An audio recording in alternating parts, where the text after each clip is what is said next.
Isa na namang magandang gabi sa ating mga followers at mga viewers, sa ating mga nanonood diyan.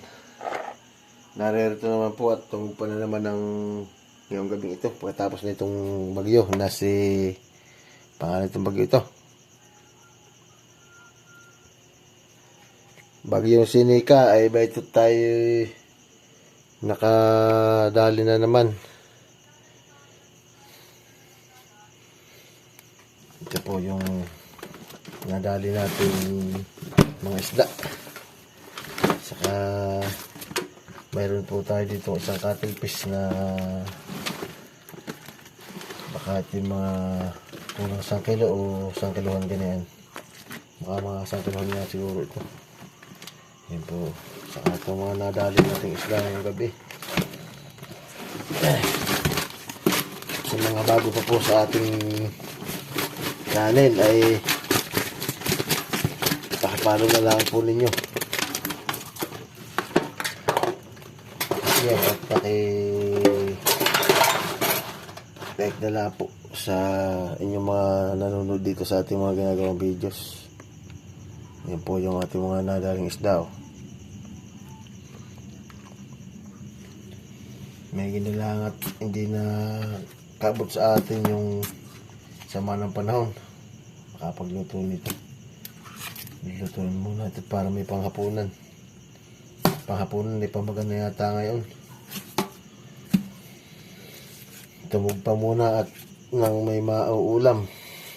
Hindi na nag-uulam at permi na lang malakas yung panahon.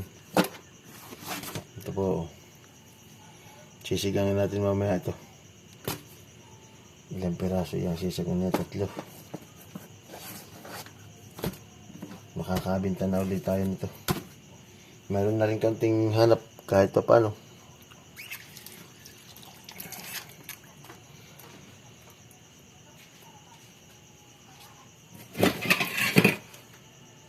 Natin ibubukod na itong lulutuin.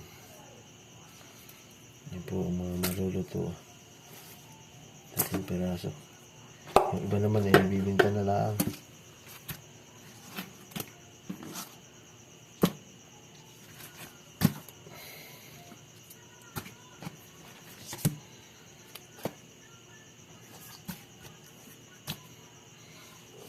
Ito yung mga masasarap na isda.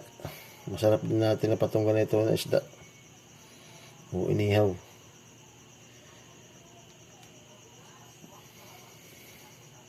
Mataba siya at malaki yung kanyang maitiyan.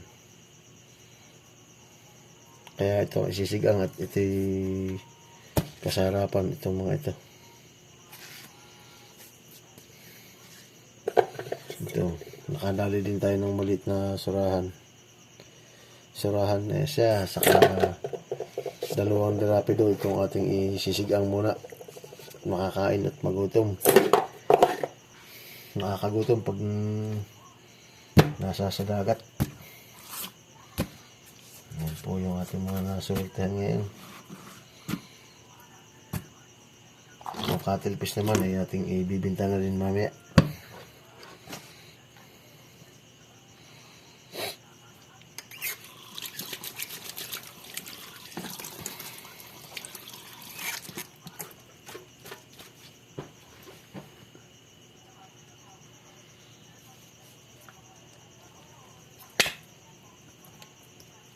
Natin na rin dadalhin itong tinta niya at baka ito yung manabog.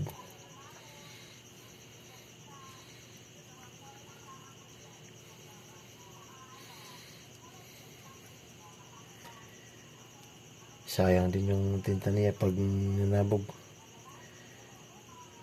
o nabubo, natapon. Kaya kinakailangan ito tatalian muna. Yan po.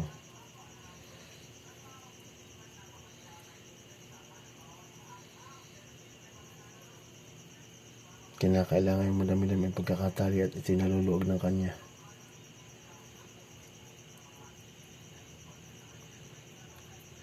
Yan.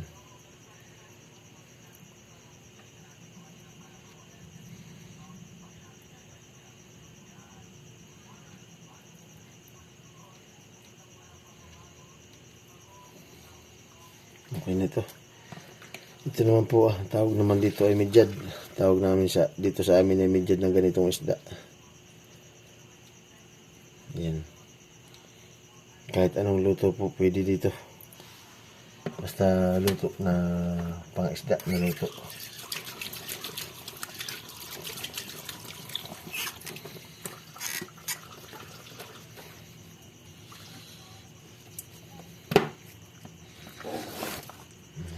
Yung mga naging swerte natin ngayong gabi.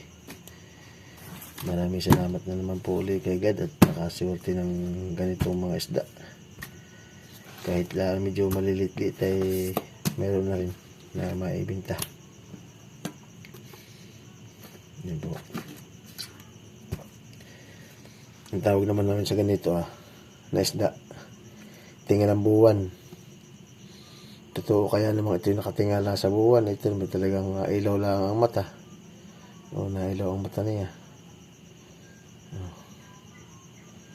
Ang tawag namin dito tinga ng buwan.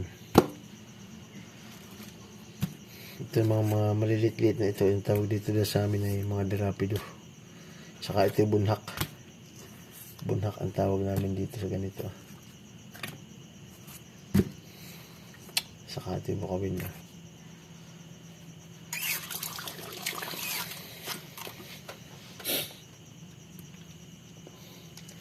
Yun lamang po at maraming salamat na lang po ulit sa inyong lahat. Maraming magandang gabi po.